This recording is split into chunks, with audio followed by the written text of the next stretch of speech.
Hey everyone, in this video I would like to show how you can add the number row to the keyboard of this Xiaomi 12 smartphone. In order to do that, first of all I'll just show how the keyboard looks like without the number row. As you see, only characters, no separate number line here. In order to enable it, you just gotta open up the Settings app. Here scroll down until you'll stumble upon additional settings. In the additional settings menu you gotta go for languages and input. Here just choose current keyboard. As you can see, the current keyboard I have it's Gboard, so I'll gotta enable this row on the Gboard keyboard. And here just choose the keyboard that is enabled right now. In my case, as I said, it is the Gboard.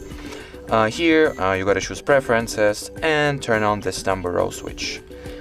After that, once you'll call up the keyboard, you can see that this separate number row has appeared. So that was it for this video. Thank you so much for watching, and bye bye.